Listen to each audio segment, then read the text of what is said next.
Kylie of Kylie and the Machine and I chatted in January, and this month is her birthday. Happy birthday, Kylie. Welcome to our chat on episode 9, series 2 of So Organised Style podcast, and our podcast is produced by me, Maria Theoharis, Anne Wally the Pattern Whisperer, and Amy Chewett of Making Marilyn Emulating L. Sound by bensound.com. Stay listening. We're sponsored by Style Sew Me Patterns, and listeners get 25% off their PDF patterns using our discount code. Go to our website at soorganizedstylepodcast.com for the code and promo link. You'll also find a link to our Patreon account so you can keep us podcasting. Kylie and the Machine was launched around 2 years ago, and when you stay listening to this podcast, you'll realise how creative and agile Kylie is, as well as her ongoing support for the sewing community. It truly is in everything she does, and it's reflected in her Instagram posts and stories. Kylie's mum is still amazed with Kylie's label business, and you'll hear why. Stay with us. Oh, how are you? Oh, I'm good. We're getting rain today, which is really nice. I'm just looking out the window. Oh, we had a giant storm at 8 o'clock, and it was so loud, and I'm thinking, hopefully this passes, because there's no way you could record that when it was like, on the tin roof. Yeah. Very loud. Yeah. But it's gone. Yeah. Coming down to you now. Yes, I know, which is very nice. So thank you for sending it down. Oh, you're welcome. Yeah. You need it more than we do. Oh, look, it's Australia, whatever. Yeah. That's how I feel at the moment. Yeah. Okay, so I'm going to start easy. What's on your sewing table at the moment? Because I saw that dress. Yeah, it's actually like a two-piece. So it's kind of like a high-waisted skirt and a little crop top. And, yeah, I've been thinking, this is the most expensive fabric purchase I've ever made in my entire life. Mm. I got it through my friend who's in the home deck industry for textiles. Yep. So she has all this amazing contacts, and she had this remnant which was 1.5 meters. It's 100% linen. It's kind of in between a mid and a heavyweight. Like, it's a really nice weight, and it's hand screen printed by the designer in LA. Now, it's like, I've had it for a little while because, it's very expensive. So, but I had this vision for it ages ago that I wanted to make a skirt and a crop top type of thing. So it won't actually be like a midriff. They'll meet at the same line. Yeah. And I drafted a skirt a little while ago, just an elastic waisted skirt, because I have trouble fitting things to my bottom half, because I need like hardly any fabric at the front and I need lots and lots of fabric at the back. So, and I was constantly altering all of the skirt patterns I was using to have that adjustment. And I'm like, well, it's a skirt. I'm pretty sure I could just measure my body and make something that fits me, based on where I want the side seam to be. So there's like quite a big difference from how much fabric I need in the front and how much I need at the back. So I drafted that, and I'm wearing the prototype right now. It's just a cotton linen denim-y looking thing, and it's very comfortable. So I thought that's going to be the skirt that I use. It doesn't have any pockets. It's just like a simple skirt, but then this one's going to have buttons as well. And then the crop top is just a really simple pullover strappy top. I need to adjust the straps because they're not sitting perfectly, but that'll be another day. When I'm sort of halfway through doing it, I just hang it up there and have a look at it. And then, it keeps me inspired to keep going with it. Yeah, it's good. You can sort of recharge and then get into the next step because you actually have achieved something. Yes, but also I don't have any of the right elastic. So I had to stop where I did. That was as far as I could go. So I just pinned it up on the mannequin, and I'll have to do a trip, get some elastic and finish it up. Yeah, I think my Nirvana or Dream shop has got everything I want. So if I've got an idea, I should be able to go there. I don't care if it's retail or not. Like if it's bricks and mortar or not, but I want to be able to get my fabric. I want to get my zippers, buttons, elastic, exactly what I want. Yep. It's a dream.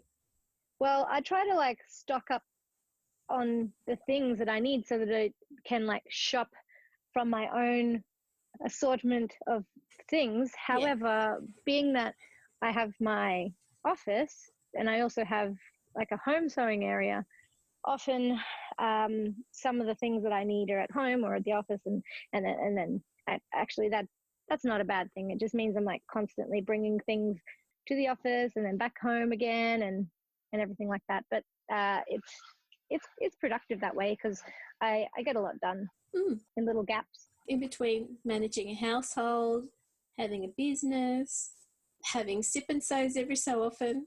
Yeah, so definitely the gaps are small, but this is what I do. Like I come to work. You've been to my office space, you know, it's a beautiful space to come. Well designed. And work. Yes, it's very tranquil most of the time. And I just do all the work that I have to do that day. And then as a reward at the end, I might be able to cut out a pattern on my giant cutting table and then bring that home. Or if, you know, I don't have to rush off and pick the kids up from school, I might be able to get a few seams happening. And so it's kind of like the motivation to sew helps me be more productive in my work. And also the motivation to sew is also a twofold thing because I need to do some sewing to show off particular labels that we're promoting or just new labels that we've received. So it's really good because it's just the right amount of motivation that I need. I mean, I don't work well with expectation from others. It needs to come from within me. Yeah. And it's a perfect balance. It's like we've got a new label that I want to use, and then that inspires me to choose a project. And then needing to finish it, using the label to finish it, it motivates me to finish the garment. So that's how I think I work really well. And it might seem like I'm sewing like crazy all the time, but I'm not. I'm really just starting one thing and finishing one thing, and then I start another thing and I finish that thing. I don't have lots of things on the go at once. Yep. You know, at the beginning of the year, you always say, oh, this is the 9 things I'm going to do for the year. And I admire people who do them. I just can't do that. No, me neither. That's what I thought, because I like the idea that, you know, you might want to plan to be able to do 9 things. I've got the attention span of a goldfish of about 9 seconds. Like something will be great for 9 seconds and then I'll look at something else and go, oh, yeah, that's even better. You're very productive because you've got your labels and you're trying to do something that complements it. Whereas with me, I've got my commitments every month with Nineveh Crafts. But then there's other things that come up during the month as well. So, I mean, that's once a month, but then there are other things that take up the rest of the month. I can't do the 9. Yeah, definitely. Yeah, I think for me, I don't even, okay, you know how people have lists and mood boards and all that? I really don't have that. I should probably have a list, but I would only just make a list and it would just keep growing and I wouldn't be ticking things off because I'd be adding stuff to it all the time. And then that would probably not make me feel very good. So I just sort of do what I feel like at the time. And like I said, once I start something, I always finish it. So it's not like I don't have like 10 ideas that I start and then I have 10 unfinished things. I don't work like that. I just work with what I feel at the time. And that's actually really good because although my business is very rooted in the sewing community and that's exactly where I wanted to be, the actual sewing component is still my pleasure time, like my joy. And I don't feel like any of my sewing is actually work. Like it complements my work and it shows how we can use our product, but the actual sewing part doesn't feel like work. And when I was thinking about starting a business, I knew that I didn't have it in me to be a manufacturing sewing business. Like I know that I couldn't have done that. I don't like making things over and over again. I might, if I find a pattern that really works and is a really good staple, I might make it a couple of times over a period of years. But the idea of production line batch sewing, that I think for me the joy would be gone because it wouldn't be the same feeling of accomplishment. So I'm glad that I have my work, which is amazing, and I love our products. My hobby actually ties perfectly in with my work and it doesn't feel like work. So it's awesome. It is awesome. I still remember that time when we were both at the same Frocktails and it was that lunch after shopping. In Melbourne. In Melbourne, yeah. And you were showing people the label ideas that you had at the time. Yeah. Oh, that was a little while ago. You know, it's funny that I realised that we've actually met in 3 different cities. Really? We've met in Sydney, and we met in Melbourne, and we've met in Brisbane. I remember Melbourne and Brisbane. Was Sydney one where you came up for our first Frocktails? Yeah, I came to the Frocktails, yes, but I don't think we had too much discussion, but I definitely met you those 3 times, so that was pretty cool. Yeah. But yes, yeah, I have, honestly, I have like a million ideas for labels. It's just picking the ones that make it through my filter, which, the thing is, it is actually difficult because you could make labels that say anything. And, there's going to be somebody that wants, that label, but we have to keep it refined and choose what we think is going to suit like a wide variety of sewists. And basically just stick with our core values. I mean, the whole reason why we started doing this is that people that are sewing for themselves and their friends and their kids and their family members, they might not particularly have a brand name and they don't want to buy a lot of labels, but they want to put something in. So being able to produce little packs of 8 labels that people can purchase, that they can buy a couple of packs and they have a little variety, a stash to choose from. That's what we're aiming for. So yeah, it's really hard because there is that pull because we think, well, this isn't going to please everybody, but it's going to be a popular label because many people this would apply for many people. And yeah, there's just so many ideas floating around in my head, and I wish we could make them all. I wish you could too. And they're fabulous gifts. That's why I bought a bunch of them last year when I was going overseas to meet a bunch of sewists all over the place. That's right, yeah, and they were well received. Oh, yeah. I keep a bunch in my handbag in case I meet people when I'm sewing, or when I'm shopping for fabric. Yep. And I might just start chatting and then go for coffee and I say, here, take these. And they're like, oh, Kylie labels. And I'm like, yes, I know. That's really great. We have had a lot of people that have purchased labels as gifts, and a couple of times people have purchased them for gifts. They sent me a message and they've said, oh, I did buy these labels for my sister or my mum for Christmas, but I'm really inspired. I'd like to start sewing. And that just makes me so happy that, a little tiny label has made someone think, hey, I might be able to do this, and I would be able to put these in the things that I make, and inspired a new hobby for someone. Because as we know, sewing it's that thing that makes us feel all sorts of things all at once. Yeah, from being grounded to being really frustrated when a zipper doesn't go in properly. Yes, it's a whole raft of emotions that you go through. Yeah, I don't feel too much frustration anymore. I find that it doesn't take long to get into the flow, and then once I'm there, it just goes from there. And I actually don't mind getting interrupted either, because at least when you do get interrupted from sewing, you just pick it up where you left off. Whereas if you get interrupted, I don't know, cleaning the house and you have to leave, when you get home, it's messy. If someone else messes it up, with sewing, it's that thing that's mine and mine only, and it just always moves forward. Even if you only move forward a couple of stitches, it's always moving in the same direction, and that is towards the end goal of being able to put something on your body and walk outside into the world. Even if it's to the point where you pin together some seams and you've got to walk away for the end of the night, come back the next morning, you can zip it up. I think usually if I cut something out that has darts, I will cut everything, I'll mark everything, and then I'll pin the darts, and then that's it. That might be my prep. Or if there's any kind of interfacing, I might just do interfacing and pin the darts, and then I know that part's done. So when I come to it, it's like on a platter, ready to sew. There you go. So I got a platter. Oh, no. Yes. Sorry. I'll stop being an idiot there.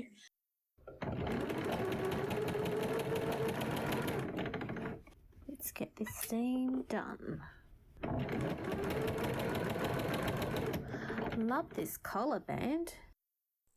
Let me just put this blazer aside for a minute and I'll give you some insights into Style Sew Me patterns. Erin Shields is a designing force of Style Sew Me patterns. I first found Erin's patterns when she launched the Nikki Blazer, and Myra Lorraine showcased the Nikki Blazer as part of her Black History Month Pattern Designer Challenge last year. Now, I bought the Nikki Blazer at the time, and this year I decided to use it to participate in Myra and Natita's challenge again. Erin was one of their sponsors and offered a discount to the sewing community to try her patterns. So we know Style Sew Me Patterns supports the sewing community in many ways apart from the pattern range that Erin provides us. Making the Nikki blazer when I ran out of time this month was only tricky because it was crunch time when I got my act into gear to make this blazer. The instructions were simple to follow. The style is simple. As a petite, sometimes simple styles work best. Less fuss, no bother. I can always use a bit of style in my everyday life, so it lifts my spirits and helps me get through the day a bit easier. You can browse through Erin's pattern range at stylesewme.com. The patterns are available as printed patterns or as PDFs if you really need your pattern today. Listeners get 25% off Style Sew Me PDF patterns with a special discount code and link on our website homepage, seworganisedstylepodcast.com. You can sponsor us on our Patreon page too.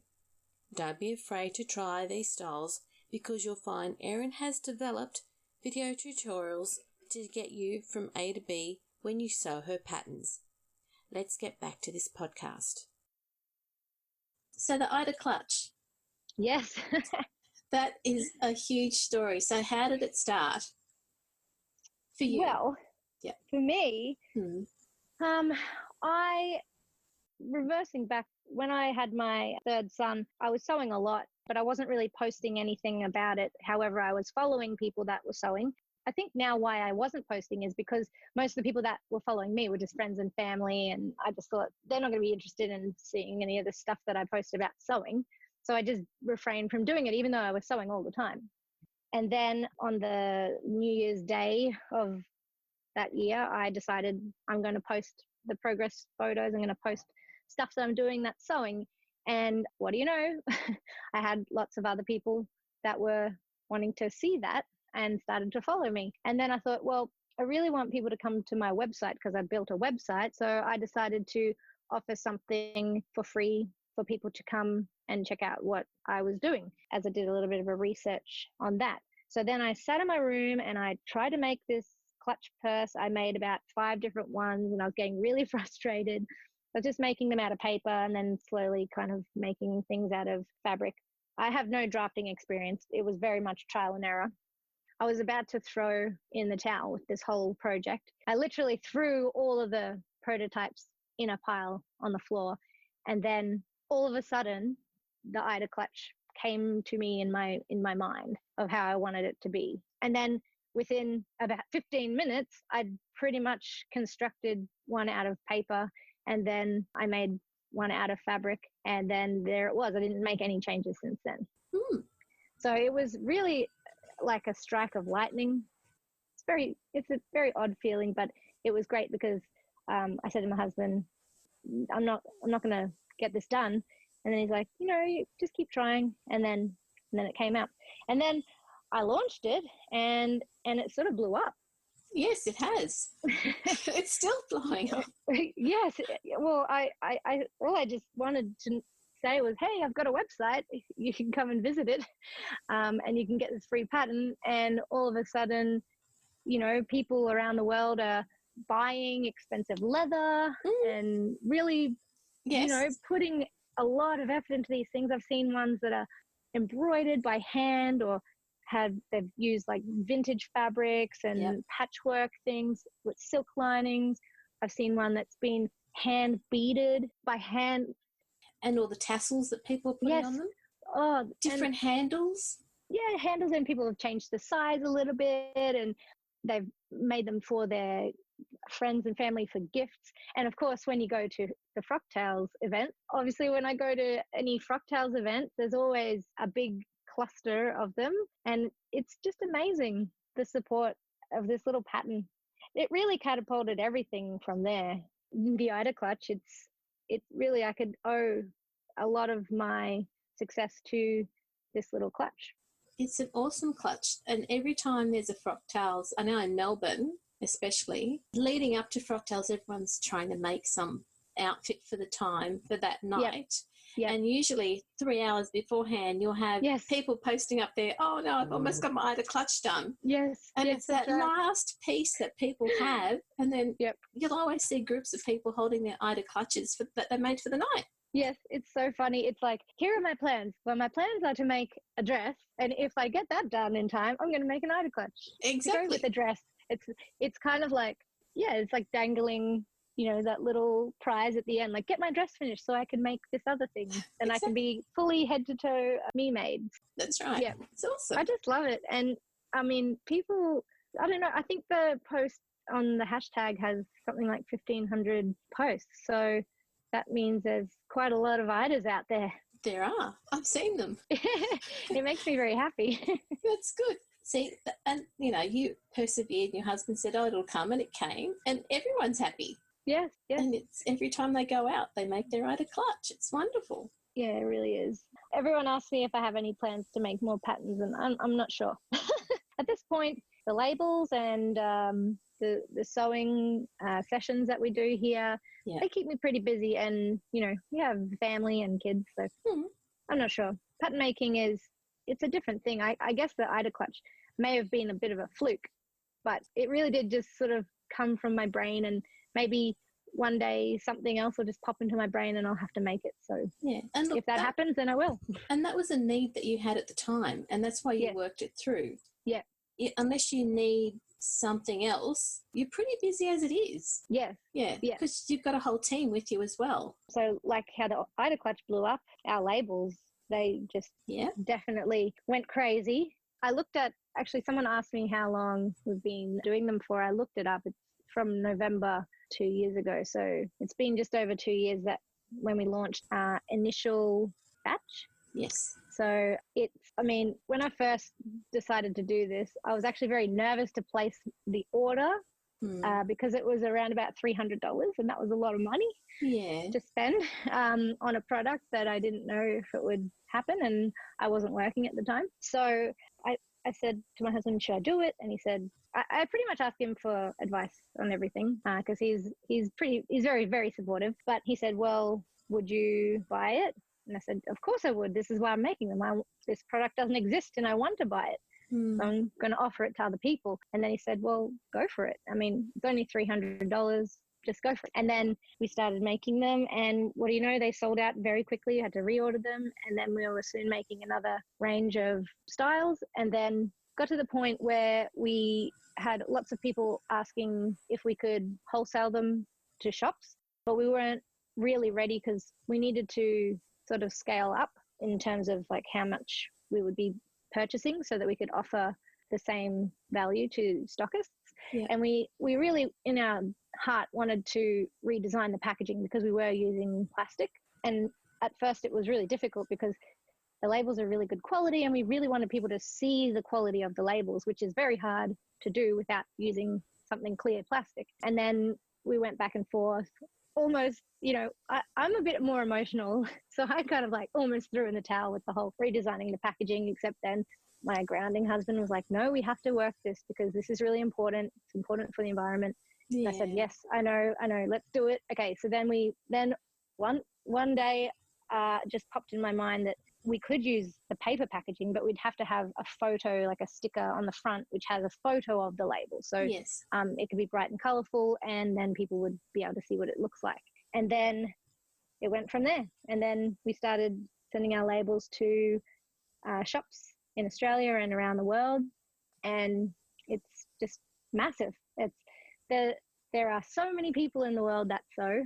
And I believe that a little pack of labels is just something that everyone should have. It really is the cherry on top of your finished garment. That's how I see it. Yes. If you're going to spend that time making the garment, it's your heart, it's your time and it's your money, but it's more that you've put all that effort in and then you want to finish it with something that's like a badge of honor. I finished this, I made it, and it's not store-bought, but it looks really awesome because it's got that little finishing touch. Yeah, and to be honest, if I buy something in a store and there's a label on it and it is scratching the back of my neck, I rip it out. Whereas when I've made something and I'm about to finish it and think, oh, no, it doesn't have a label. Then I put the label on for that particular reason because I made it and I'm happy with it. Exactly. Do you find that our labels are at all scratchy? Because I find them very soft. No. Yeah. Yeah. And that's because of the work you put into making sure that they are soft. Yeah. Yeah. Yep. So my kids are the same. They will ask me to cut out every kind of label from anything that we buy from a shop, but they want our labels in there. Like they like to choose which one they have in there. They go through and then they'll be like, oh, this time I would like your mama made it. Or sometimes they might choose the one that says you are loved. So that makes me feel really good because I know I've done something right when the most critical people of labels, my children, will not complain about ours. So they must be soft. I know that they're soft, but if they think they're soft, then they have to be. Yeah. And I agree with you. If it's someone who's got nothing to do with sewing, you ask for their opinion, they'll tell you straight away. And the thing is, they don't have all of the extra thinking around, I bought the fabric, I've gone and made it, I've spent this many hours, I've done all these adjustments, and all of that kind of is cloud. I find that clouds my decision-making right at the end. Sure. Or at a certain point, and I'll ask my husband, he'll say exactly the same thing as your husband would. Something really simple. It's like, oh, yeah, that's right. Okay, thanks. Yeah, yeah. All the boys telling you, yeah, Mum, I want this label this time. And it's like, okay, it's so good. It is really good. And I mean, I'm talking like I've put labels on their boxer shorts, which they might wear to bed without any underwear. So that's like an extremely sensitive area, on the back. Just above your waistline at the back. It's just that could be super itchy. So yeah, it's really good. My mum still thinks it's hilarious that I am making a living out of a product that she cuts out of all of her clothing. She's like, I can't believe that you have a business selling things that I cut out of everything. It's just funny. Sorry, Mum, that's a reality. But we do have to pinch ourselves often because, it's just a simple idea and then it's just blown up from there. And it's great. So congratulations. No, thank you. And then moving out of my house and into this office space has been really amazing for so many reasons. It's getting all the work out of my house, which is really good for my mental health. Yes. But being able to have a space where we can invite other people in the community to come and sew and socialize, and we offer our space for hire for creative workshops. So I really love that the Brisbane community is buzzing with creativity at the moment, and KATM headquarters is now known as this creative space that people can come and do really cool things, and that just makes my heart sing. Not only is this, a beautiful office, but it's now a creative maker's space. I really, really like that, and I love getting the community together because, as we know, sewing can be a little bit isolating, especially there's a lot of people that start sewing when they have babies. I'm one of those people. And, often it's just you and your baby and you're at home and you're sewing. And I've found that a lot of our people in the community that have come to our sessions are actually mums, and this is like their time out. Like this is their 5 hours of uninterrupted sewing and socializing with adults. Like it's really beautiful. So I love that we can offer more value to the community through these social sewing sessions. They're not there to look after people, to clean up after people, to cook for people. They're there for themselves and to talk to each other. And I will make you coffee, and I will bring you some food, and I will make sure you have water. It's like being looked after as well. It's lovely. Your husband, he's a barista, isn't he? Yes, he is a barista, but he works at a roasters, so he does a lot of training and things like that. Yeah, he's the coffee guy, so we get our coffee from Bare Bones Specialty Coffee, and it's delicious, and I drink too much of it sometimes, but that's okay. That's good. You've got a good source of coffee. Yeah, exactly. And it's husband approved, of course. Yes, if he's here, he'll make it for me, but otherwise I can make my own. Going back to your space that you've got now, Marjorie and I came to your space without notice. I'm sorry about that, but they That's had okay. they had the market thing that there for that quarter. Yeah. Because where you are, there's a whole lot of other makers. Yeah, so in the front on the street level, we have it's sort of a collaborative space where there's a couple of different businesses sharing the lease, and they offer different things. There's like interior design, there's a fashion label, there's a luxury homewares and a textiles company. So they have a lot of ties with design and things like that. And they wanted to have a couple of markets every year. We had one at Mother's Day, and then we had another one at Father's Day, which is the one that I came to. Yes. And that particular day, I didn't have the space open because we had Frocktails that night. Yes.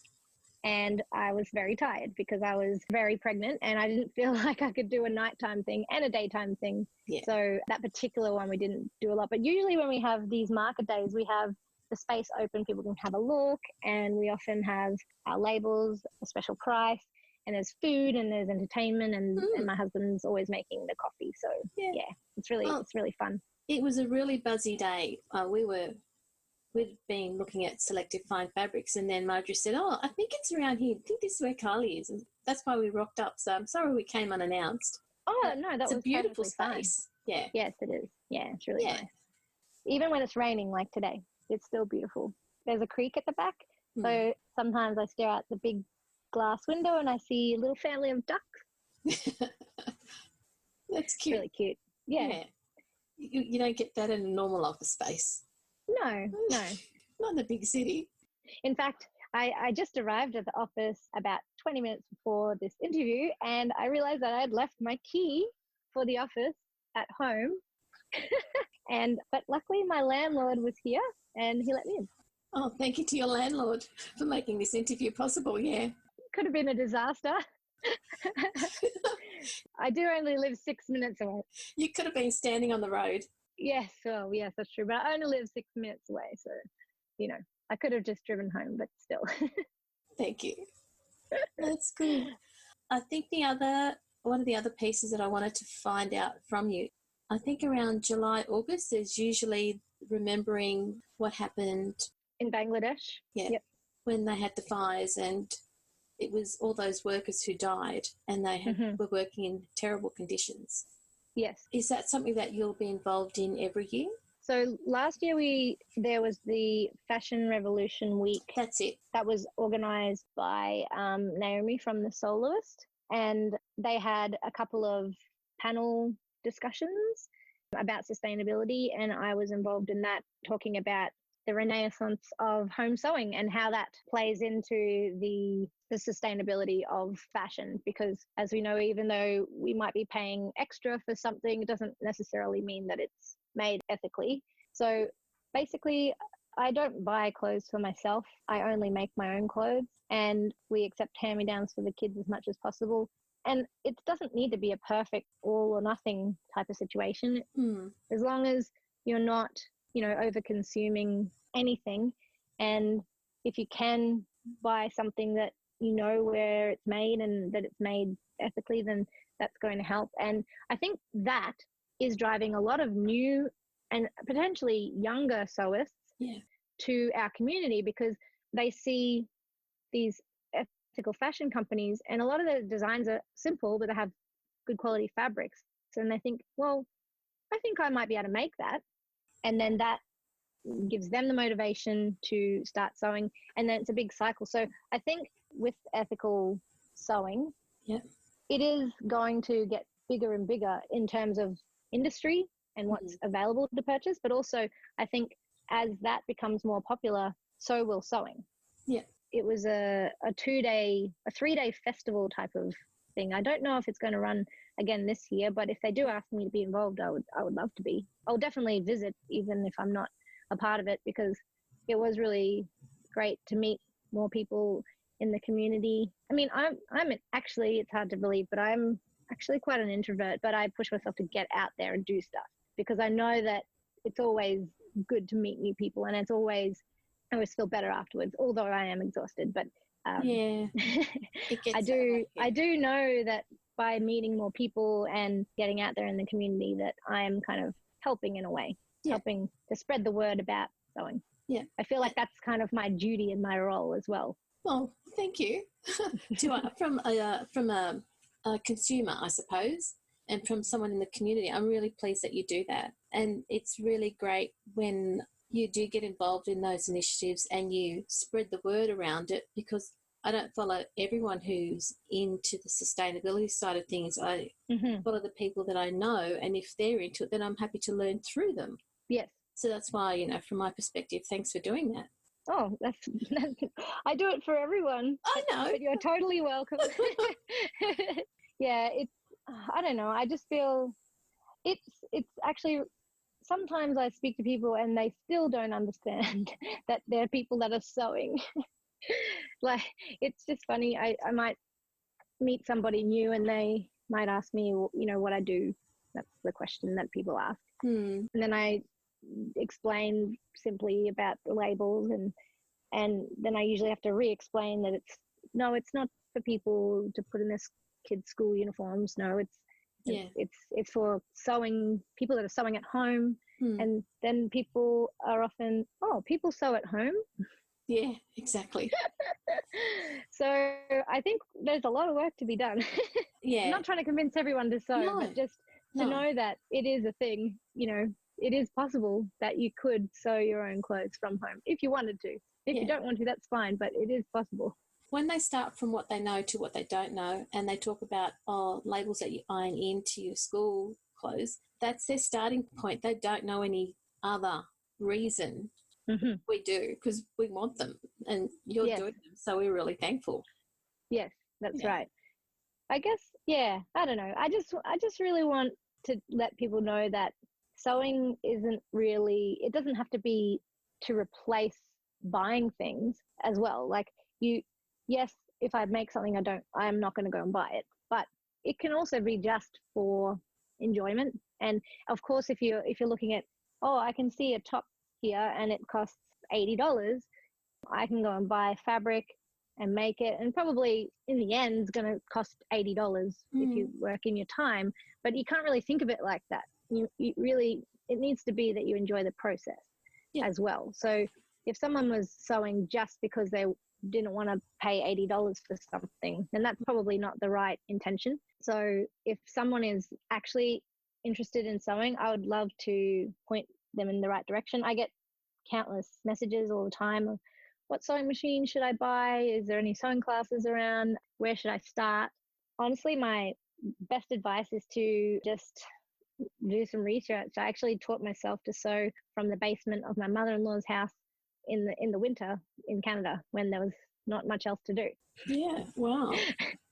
There's a lot of resources for free. There's a lot of great pattern companies that have really good instructions. And that's where I learned how to do pretty much everything, through just following patterns, the instructions. And then if I didn't like that particular technique, I might research how else I could be doing it. And then I've eventually evolved to having, my own sort of way of doing things. So if I open a new pattern and I see it's done a certain way, I might change that just to the way I prefer, but I generally stick to the pattern. But yeah, I think if you're a visual learner, you can look up YouTube. I don't like videos. I like diagrams or photos more than videos, because I find that sometimes I just want to know one little thing, and I'm watching this whole video just to find out one little piece of information that I could find very easily with photos. But that's just me. And some people like to just read words. And so once you work out how you learn best, that's how you should seek the information. And then you could learn how to sew. It's all just a series of steps, one after the other. Yeah. When it comes to learning, visual is really good. Like, when you put those photos up about how to, use more than one label, or how to sew them in so that they stay in and without needing to use pins. Sometimes it can get a bit skewy. Yes. But I've been using YouTube for figuring out things with technology and apps more so than with sewing things. So, it depends on the person and how you're going to learn. I taught myself everything. So I don't know. I taught myself how to use Adobe Illustrator through YouTube. Yep. Because originally, when I first started the company, I was using Canva, which is like,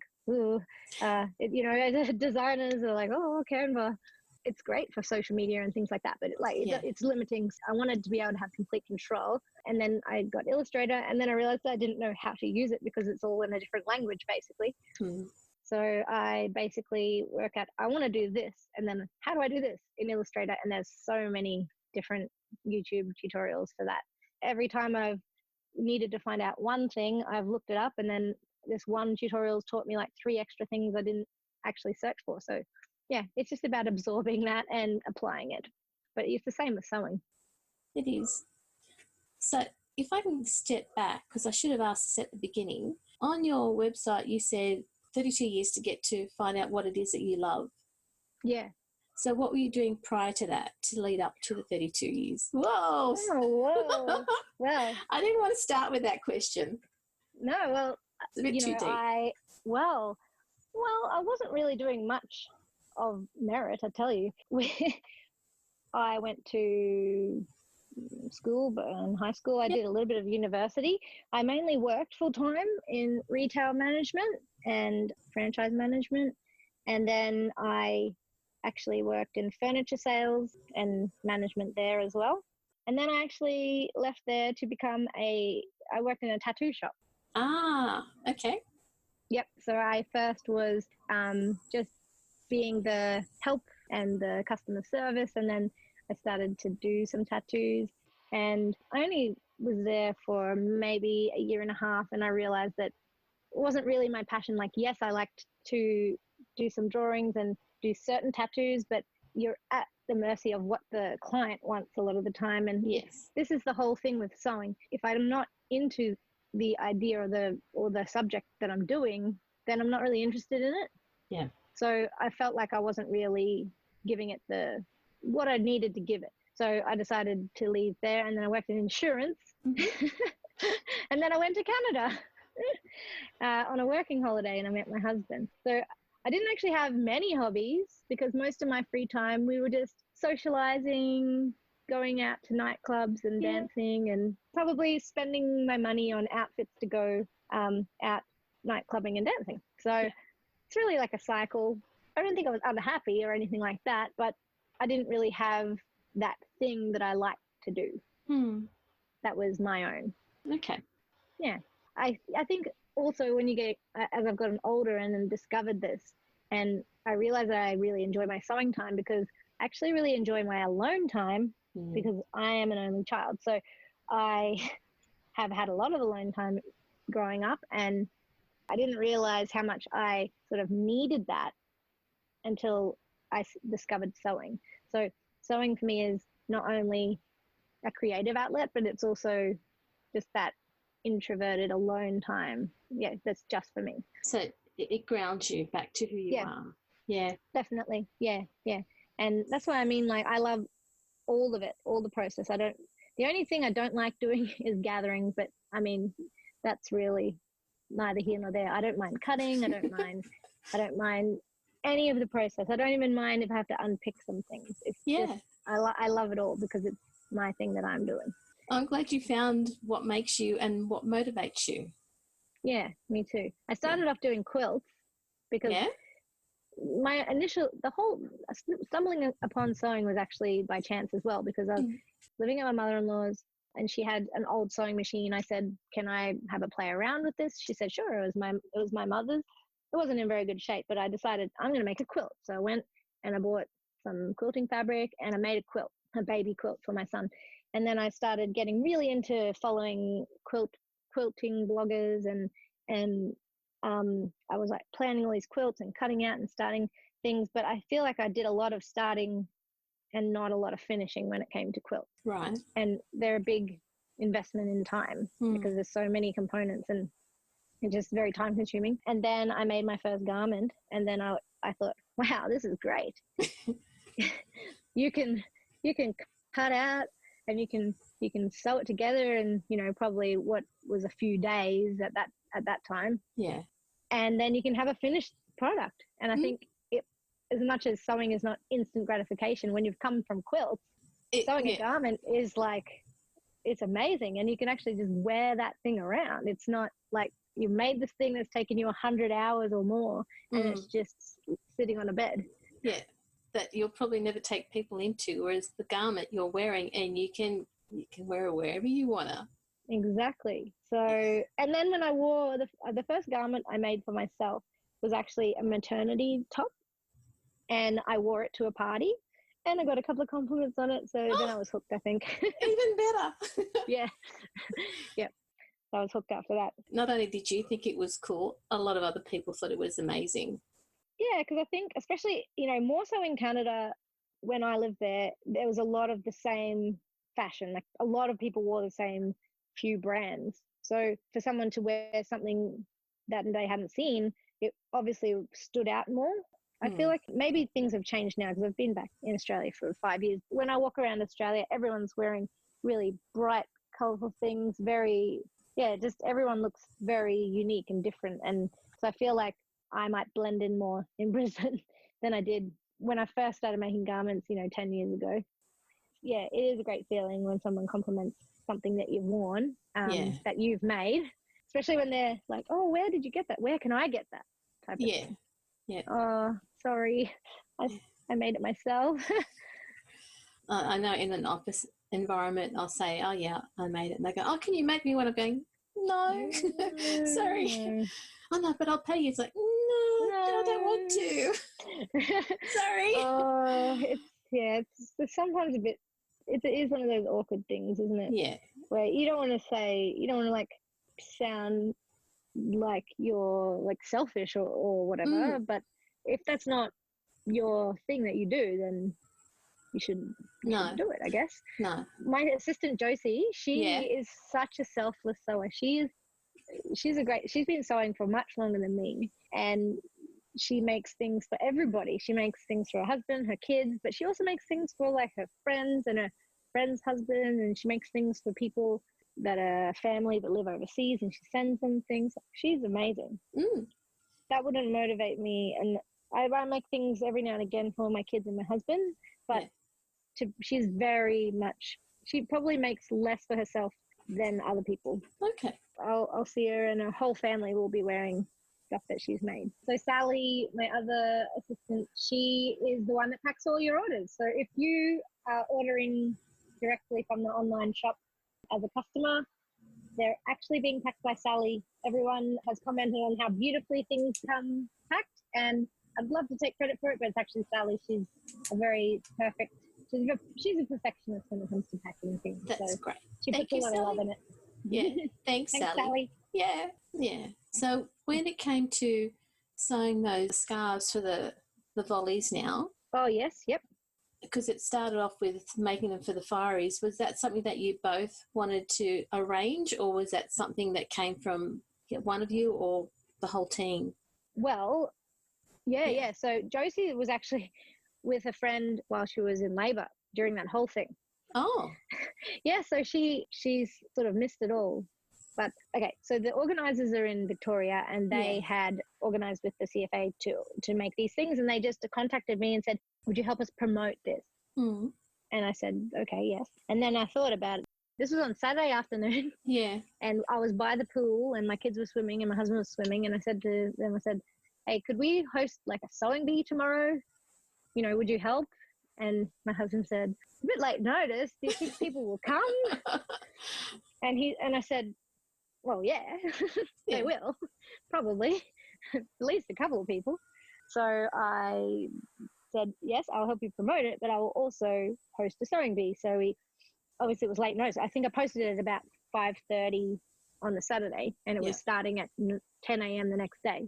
And we had about 15 people on the Sunday, and we started from scratch because I didn't actually have any appropriate fabric. I would have cut some out if I had, but we had all these donations of fabric and people donating their time, and we had a full production line going. We had one person cutting, one person cutting the next part, another person pinning the labels in, and then we had 4 people sewing, and then we had some people turning them inside out, and we had people pressing. We had the full thing, including all the way up to the people at the end that were clipping the thread and packing them.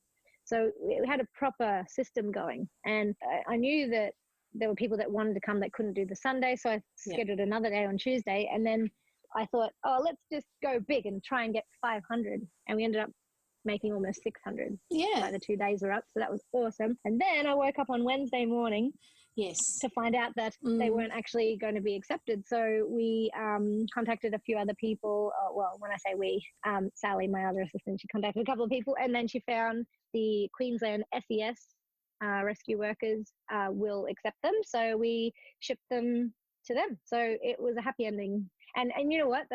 The thing is, I felt sick because I was like, oh no, I've asked all these people to do this, and then it's not, we might not be doing anything with them. And then when I, posted on social media that like, just stop for now, stop making them for now until we work out what's going on. Pretty much everybody that had attended the workshops, and by the way, there was about 28, 29 on the Tuesday, all the people that had attended the workshop sent me a private message saying, don't worry about it. It was such a great day. Yeah. We had so much fun. We sat around sewing, chatting. So it wasn't a wasted day. And so that made me really happy, because my main thing was that I felt bad for asking people to spend their time doing this. But it turned out that it all worked out in the end. Yes. Everyone was happy, even when we were unsure.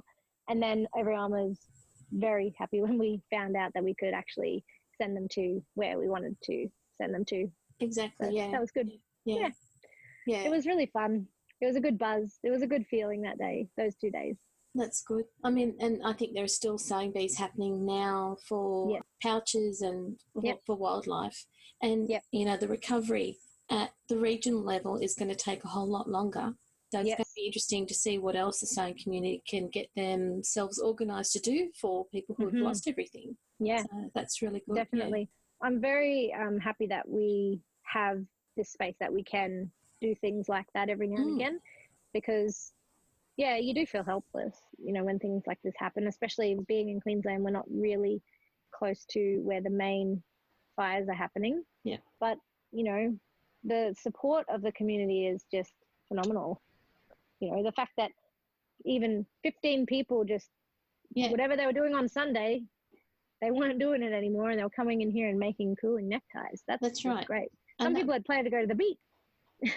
Yeah, that's right. I mean, they had half a day's notice, and they've dropped everything and come in, and it sounded like a really good day to be there, even if it was just clipping threads off, or turning them through. Yeah, because there was like 4 people clipping those threads, so they were sitting around clipping threads, chatting, and it was just it was really good. It was really good to see people just getting together and doing something for good. And and we had lots of donations of money from, I think most of the money was donated from probably around the world from some of our followers. And we thought that we would need to use that money to buy more fabric or to buy more of the crystals or things like that. We didn't end up needing to buy any fabric because it was all donated. The only thing we bought was lunch on one day for the volunteers. Yeah. And the next day, the lunch was donated by another local business. So we got to donate all of the money apart from the lunch. And that was over $1,500. That's so that great. Was excellent. So that went to the Red Cross Fire Appeal. We actually made 599 ties, which I don't know if that irks anybody else. You wanted one more for the 600. Well, it's so close. So close. We actually, because people, if anybody is not familiar with these cooling neckties, they have these water absorbing crystals inside them, which expand up to something like 500 times the size or something like that. So you actually, in the whole necktie, it's got only 1 teaspoon of these crystals. So when you make it, it just looks like nothing. It just looks like fabric. So we actually soaked one in water so we could show everybody that was helping what we're actually making. And so if we didn't do that, we would have one more, which would be the 600. But it was actually really important for people to see what we were doing, because I think people just said, I'll help, even though they weren't even 100% sure. So it was really good to show people what it was. And they do actually expand into these really, really amazing cooling neckties. Yeah. So we actually gave that one to our friend who works in construction. Oh. So it didn't go to waste either. Good. Yeah. Look, I was watching the Facebook group at the time as they were getting themselves organised, and there were a lot of questions around, how they're used, when are they used, who uses them, etc. Yep. And it was full on, but the people who were doing the organising were doing as much as they could as the whole thing unfolded. So from a community perspective, it was a really good case study of how people tried to do what they could and then made the best of the situation and still gave to the community. So, yeah, it was great. Yeah, I feel for them because it must have been really stressful in that sort of 24 hours when there were lots of questions unanswered and you know, frustrated people and things like that. So I really feel for them, and I made sure that when I posted on my social media that I turned off comments because I didn't want to have an open discussion about it, because really it wasn't my place. I just thought I needed to tell people that, you know, right now we're not sure where they're going, so hold off right now. But yeah, it's good that it all came around and they did such a marvelous job. And now they've found a couple of different organizations, I believe, that are taking the cooling neckties. So I think there's still more sewing bees going on and more cooling neckties being made. And I actually see a lot of stuff like, because it's school holidays in Australia, like grandmas and mums with the kids, and the kids are helping to turn them inside out or to fill them with the crystals, or they're helping to put them in the Ziploc bags. And, you know, it's really great that, you know, because kids love helping and being involved. Yeah, they do. And, you know, giving them little tasks to do it and talking about, having a conversation about why we're doing this, where they're going. It's all really good. So as much as it's a cooling necktie, it's not going to solve all the problems. No. At all, by far. But it is a little gesture that whoever's receiving it, they will feel that somebody's made this and it's helping me a little bit. So, yeah I think it'll help them keep focused and know that what they're doing is they're doing the good work. Yeah, and people will support them. Yeah, they're doing something for the community. It's not just mum sewing something, but this is going to someone who is doing some other work that we're not there, and they're putting their life on their line to save others. Yeah. That's good. Yeah, it's good how the community gets together like that. It's a shame that all this is happening, but it is heartwarming to see the good that comes out of bad situations. It is. It's very heartwarming. Yep. So 2020, any plans that you want to tell us about? Or is it better just to keep it quiet? Well, I mean, we've always got things in the works for sure. When we're developing new products, we have this idea, but by the time it comes to being released, there's a lot of time in production. And we do have lots of things on the horizon. We have new labels designs coming out. Right now we're in January, so we're right about to release the new cotton labels, which we've never done before.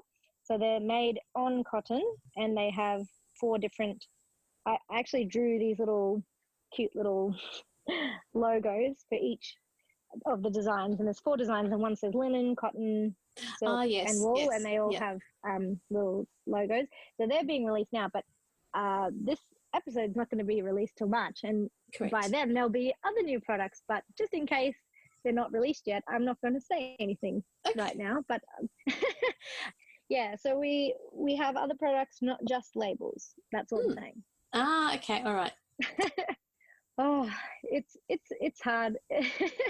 You know, doing things new is always like, it's exciting, but it's difficult, it's stressful, and all the emotions. And then it's always like, are people gonna like it?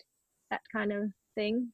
So yeah, I'm feeling all the different things at the moment about what we've got planned. But we're always releasing new labels, and we've got a couple of collaborations happening with labels in the future as well. So very exciting. Watch this space. Yes, and we'll be continuing doing our social sewing. We try and do at least 2 every month, and they're usually during the day, and then every now and again we do the nighttime sip and sews. Yep. Yeah, they are really fun, except I usually go to bed at about 9, so staying up till 10:30 on a night is quite exhausting for me. So I usually have a nap beforehand. Good. I actually don't sew at night usually either, so I very rarely get much done on those nights. But it's just a social thing. Anyways, other people get stuff done. I get a lot more done on the daytime ones. Oh, look, I was messaging Susan, asking her, you know, if you want to ask a question, what would you ask Kylie? And I think the key thing was, one day, can we arrange with Kylie to record live from Sip and Sew? I said, look, I'll raise it, and maybe I'll follow that through with Josie. That would be fun. Yeah.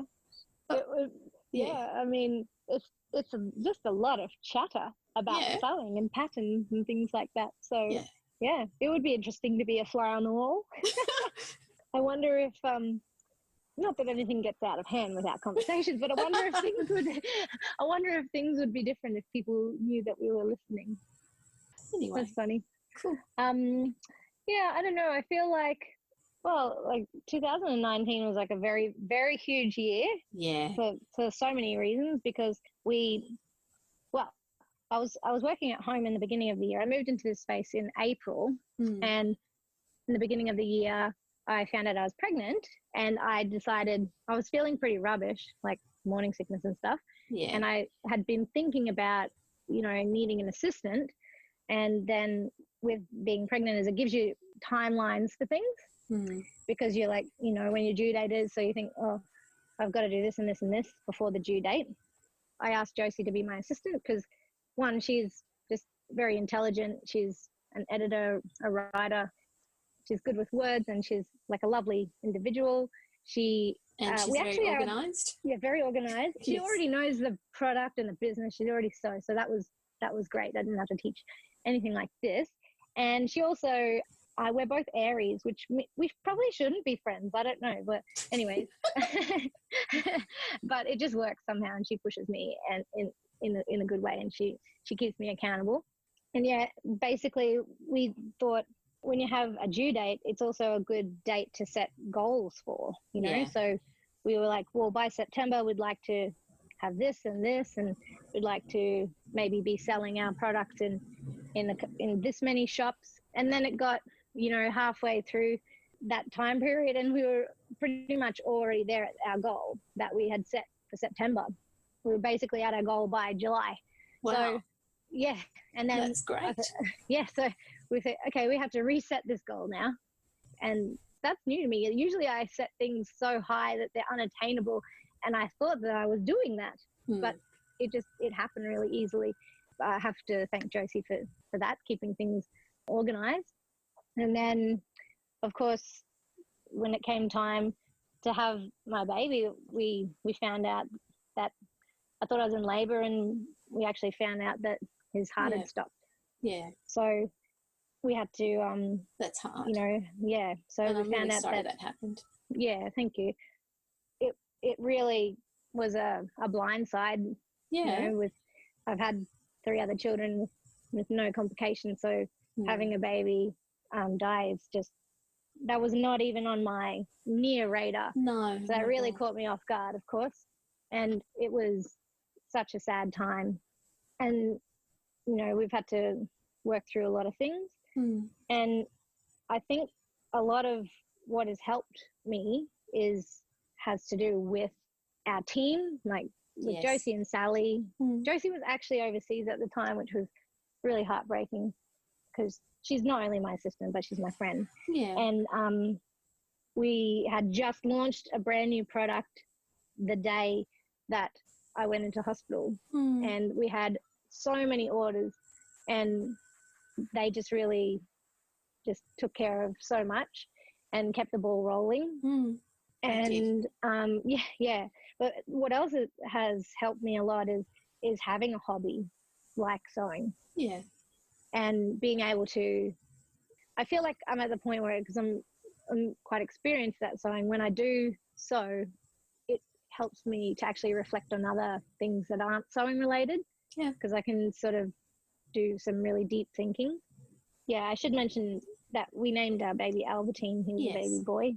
And so I think about Albertine when I'm sewing. Yeah. But also what's really, really been the main thing that's helped me is the community of people, the sewing community online, because my husband had the idea that when we have his funeral, we should make origami, or we should ask people to make origami and bring it, and we will have the origami cremated with him, which we did. And then, see, these great ideas that I have, they just come out of nowhere. Like I had to go and buy some clothes for the kids for the funeral because I didn't have any nice clothes. So I went shopping and I decided to try on some new pajamas because, you know, I was postpartum at this point. I wanted really comfy clothes.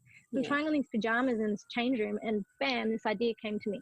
I'm going to start a hashtag, origami for Albertine, and I'm going to ask everyone that we know online, which is quite a lot of people, if they would also be able to make an origami on that day. I wasn't going to tell my husband about it because he kind of orchestrated the origami thing, and I thought, oh, I won't say anything and it'll just be a surprise. And then I posted about it on the day of his funeral, and by the end of the day there was hundreds and hundreds of photos. Yes, there were. And I think the last time I looked, there was about 600 photos that people had posted on their own Instagram under that hashtag. And that just has blown us away because something so horrible happened and nothing really, no words or anything anyone can say will really help. But being able to share the story and being able to accept these gifts from people, which I think of this origami as being a gift from everybody to say that they're thinking of us. And I just think it was an amazing show of love from people that I've never met. I've still got the 3 cranes that I made on that day on my desk at work, and someone said, oh, you're going to clear them off? I'm going, no, they're staying, thanks. They're there for a reason. Yeah. We had so much origami. Even my dad made origami, and if you've ever met my dad, his fingers, he's a very big man. He has very big hands, and he even made a few cranes. So I was very, very humbled by that. And the funeral was actually on my dad's birthday. So there's just a lot of memories around that time. But I think the fact that we have social media, you know, you can say there's negatives about social media as well, but I feel like it has helped me a lot because I've been able to share my story and feel supported.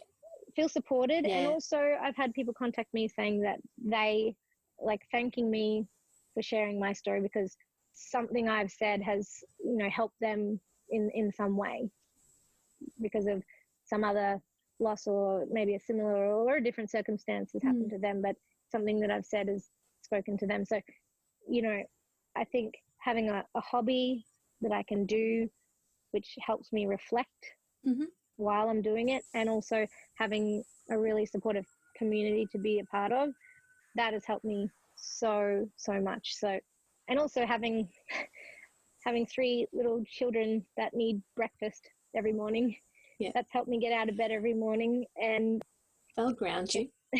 Yeah, definitely. Throughout the day. Yeah.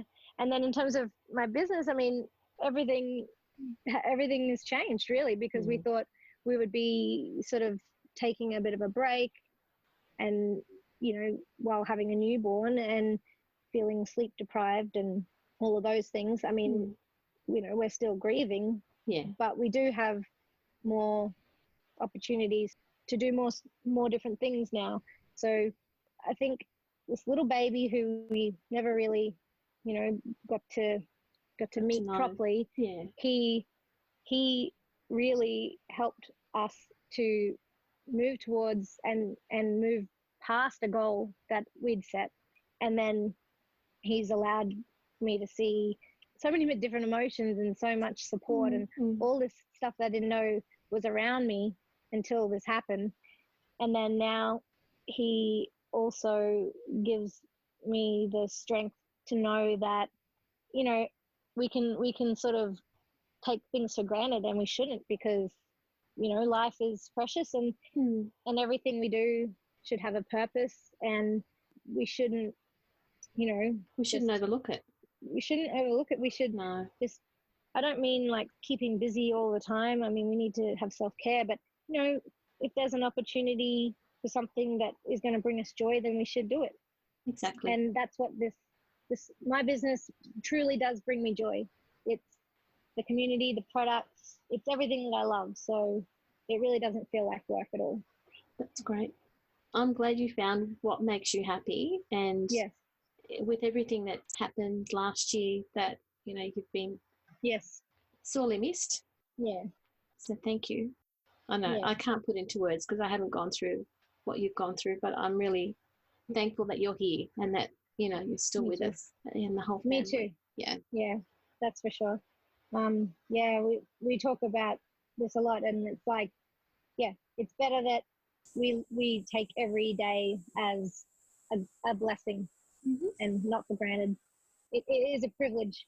Yeah. To be alive. Yeah, don't overlook being here today. Exactly. Yeah.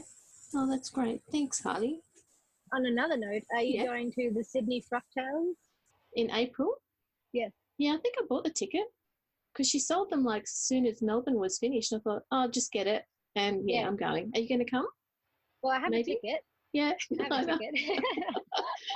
Well, I'll certainly be there in spirit if I'm not there, because we always do raffle prizes, and I'm sure there'll be some idas there. And yes, we love Frocktails.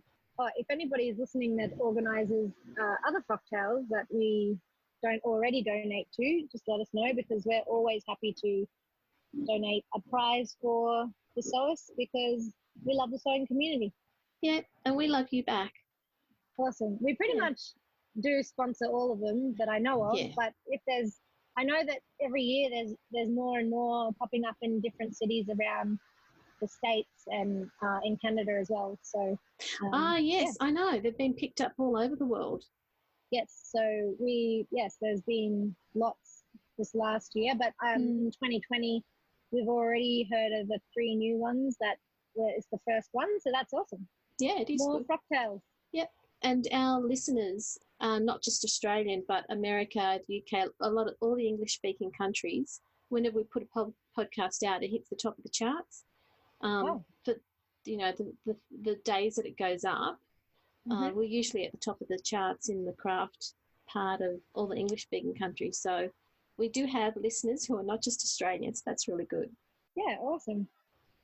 Great. Well, we in terms of our labels, we sell more labels in other countries than Australia. Like there's in Europe, especially, like all over Europe.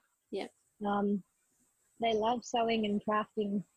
It seems like Europeans have been sewing and crafting at home forever, and never really went out of fashion. And here we've just started to get back into it again, so to speak. So they're very passionate sewers in Europe. When I went to the Prim Factory last year, they gave me the pom-pom makers, and I thought, what are the pom-pom? And they're going, oh no, they're really huge in the winter. And they're going, oh, okay, people make pom-poms with these. It just blew my mind. So yeah, you're right. They love it in Europe. I got one of the tassel makers recently. Oh, okay. It's like it's similar to the pom-pom maker. It's like a tassel maker. I haven't used it yet. I was going to make a tassel for an Ida clutch that I have cut out that is not sewn together. I'll leave it there. So thanks for your time. Thank you. And it's my birthday on the day that the podcast is going to come out. Yay, so happy birthday. We'll put Thank you. We'll make sure that there is a cake as part of the promo for you. Yeah, cool. All right. Yes, I'm turning 35. Yeah. It's just a number. I know. It's just funny because I'm 10 months older than my husband, and he was like, oh, 35, that means, you're almost 40. And I'm like, no, not that there's anything wrong with 40, but I don't think 35 is almost 40. Yeah, exactly. I'm 35, and that's it. I don't know. And taking life by the horns. Yeah. Thanks, Muriel. Aren't you glad you stayed listening to Kylie? She's a valued member of the sewing community, and her thinking and love for the sewing community are demonstrated not just by her business, but by her actions. She's a champion for us to take up sewing and stay creative. We're so fortunate Kylie shares her stories and gives us ways to also keep going. Kylie's whole family play an integral part of Kylie and the Machine. The Machine are Kylie's husband for advice, her beloved team members Sally and Josie, and her boys constantly remind their mum how much they love her and her labels. Thank you, Kylie, for being on our podcast. Happy birthday. And thank you for helping us at Sew Organised Style Podcast to continue to be part of the sewing community. Stay safe, and thank you for being connected to us all. This weekend, I hope you can all attend virtual Frocktails now that we're all staying at home and keeping safe. Shout out to our podcast sponsor, Erin of Style So Me Patterns, and her family as they're also staying at home. Hop into our Patreon page to give us a tip so we can continue to showcase helpful people from the sewing community on our show. Our guests bravely share their sewing and life skill strategies with our creative online community every day. You can also find our podcast on Apple iTunes, Google Play, Stitcher, Spotify, iHeartRadio, and Castbox. Subscribe to our podcast to catch every episode. Next episode, you'll hear how much the Firths, an Australian mother and daughter couture sewing duo, talk about how sewing is their hobby that keeps them together. Stay safe until next time. Bye everyone.